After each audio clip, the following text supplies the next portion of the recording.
noriu klausti dėl šiandienos komisijos posėdžio, dėl trečiadienio komisijos posėdžio.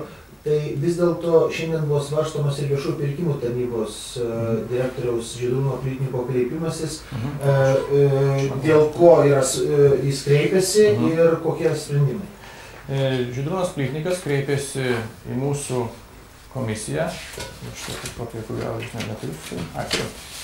Aš kreipėsi dėl vyriausios administracijos. Taip, reiškia dėl Reikartos veiksmų, nes Reikarta paprašė iš Žydrūno Plytnikovo, čia aš kaip tik turiu suteikti informaciją apie reiškia, daromus tyrimus, kuo užsiima dabar viešųjų pirkimų tarnyba.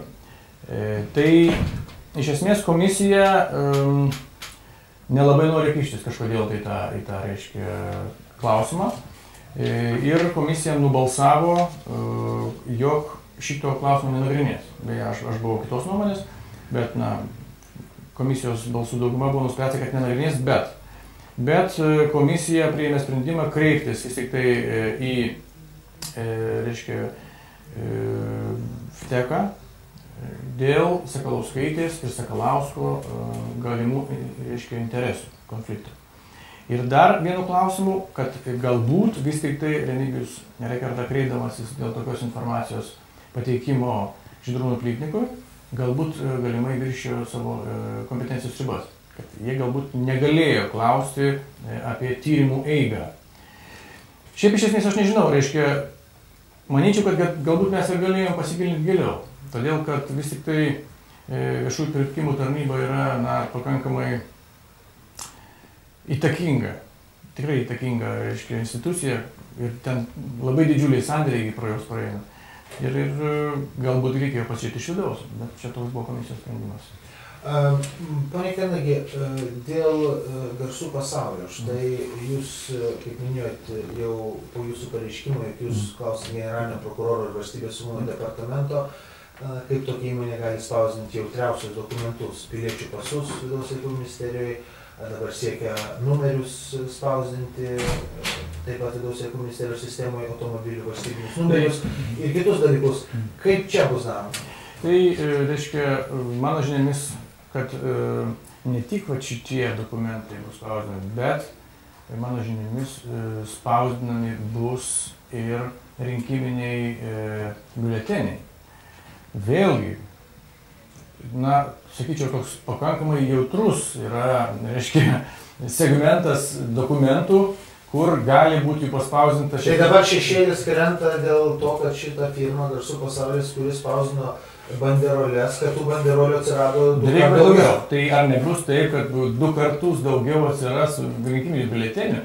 Tai va čia tikrai labai jautri vieta ir ypatingai ta jautri vieta turi būti išaiškinta dar iki rinkimų, gerokai iki rinkimų. Nes tokių gandų, reiškia, rinkiminių skandalų, kad, reiškia, kad žmogus įeina su vienu biuleteniu, išeina su kitu biuleteniu, jau, reiškia, mums net nebūnant komisijos nariais jau buvo girdėti.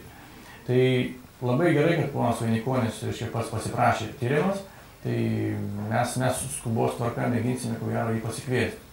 Tik tai vėlgi sakau, kadangi kadencija baigėsi, tai bus... Bet įkviesi turbūt ne tik jį. Ne tik. Tai visas institucijos, kurios turėtų duoti paaiškinimus. O tai manyčiau, kad ir saugumas ir prokuratūra. Bet dabar išviešintos ir paskelbtos dar Vilniaus brigados laikų pažymos, kad Vytautas Vainikonis ir tai vidaus reikalų ministerijos tos pačios pažyma buvo Vilniaus brigados priedangos įmonių direktorius. Tai kaip suprast, tos pačios vidaus reikalų ministerijos informacija ir toj pačioj vidaus reikalų ministerijoje spausdina net pasus. Aš manau, kad šitą informaciją pats reiškia meriamas turės paneigti arba patvirtinti. Tai aš tik tai galiu pasakyti, nes mes reiškia visą klausimą paketą turėsime pateikti. Kada bus posėdis? Posėdžiai bus dabar kiekvieną savaitę. Tai pabandyti sujungti, galbūt pabandysim prijungti prie prokuratūros klausimų. Reiškia, tai bus arba ateinantį trečiadienį, arba dar ateinantį trečiadienį. Nes klausimų susikrovė labai daug. Ir aš manau, kad mūsų komisijos garbės reikalas būtų, kad tie tyrimai nenusitęstų kitą kadenciją, nes tai gresia kelių į niekur, kad tas tyrimas taip ir baigsis. Tai aš džiaugiuosi, kad šiandien manyčiau, kad 2 tyrimus mes privedėme iki sakykime, mūsų komisijos darbo pabaigos, tai Linavos tyrimas, kada mes visą medžiagą surinktą atidavėme prokuratūrai. Ne tik prokuratūrai, bet ir kitom, reiškia, tyriančiam institucijom. O dėl ko ta medžiaga? Ta medžiaga, reiškia, buvo skundas iš mažųjų vežėjų, kad yra pažeidimai, reiškia, finansiniai pažeidimai, kad pinigai iššvaistyti, kad yra per aukštos TIR karnetų kainos, kad yra leidimų tvarka, reiškia, neteisinga. Aišku, komisijoje buvo ten nuomonių skirtingų, bet vieningai priėmėm sprendimą, kad atiduodam, reiškia, tyrimui visom teisėtvarkos institucijom. Jūs Olimpiniu komitetu taip domėjotės. Kodėl? Kokios ten yra problemos? Problemos atsirado iš to, jog, reiškia, aš pamėginau, reiškia, Seime iliustruoti vieną pataisą, kuria Olimpinis komitetas būtų finansuojamas iš biudžeto ir atsirastų iš karto jiems atskaitomybė prieš valstybę. Tada jie turėtų už kiekvieną centą atsiskaityti valstybei. Kilo labai didelis ažiotažas ir sureagavo, sporto visuomenė į tai sureagavo ir aš pradėjau gauti ne tik anoniminius, bet ir reiškia, viešus laiškus su informacija, kas vyksta Tautinio olimpinio komiteto viduje.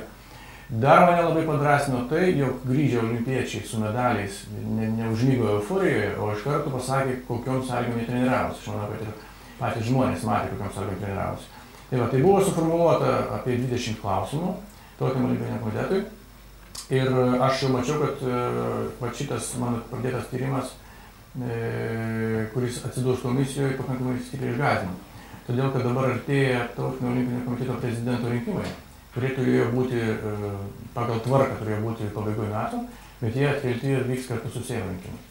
Tai aš matau čia tokį tam tikrą skubėjimą. Tam, kad mūsų tyrimas, reiškia, nesuspėtų duoti savo vaisių.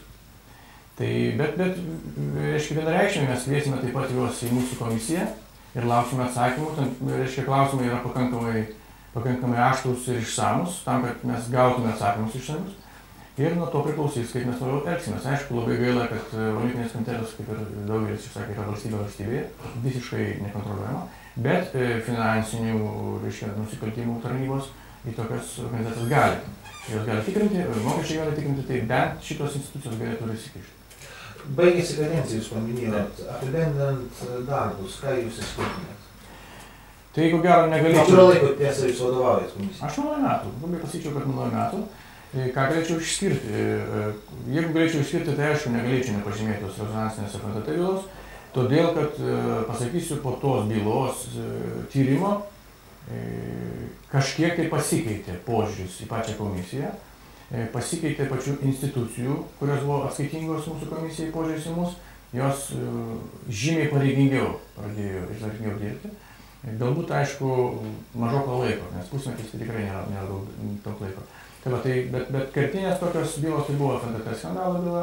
Manyčiau, kad, reiškia, reikėtų užbaigti bylas su ligonių kasomis. Labai ten daug yra turim skundų, tai to klausimai ir dabar labai daug eskaluojama. Taip pat azartiniai lošimai taip pat kabo ore. Na ir vėl kaupiasi naujas paketas bylų ir jeigu duos Dievas reikėjai pasitikės, dirbsim toliau. Kada jūs kviesit dėl valstybinės ligonių kasos sveikatos ministrą? Po 2 savaičių taipogi. Nes klausimas yra labai aštrus ir aš kaip komisijos pirmininkas jau pradedu patirti spaudimą iš atitinkamų, reiškia, nesakyčiau nesmenų, bet įmonių, kurios su to susiję. Įmonių už ar prieš direktorių? Greičiausiai, kad už. Ačiū už pokalbį.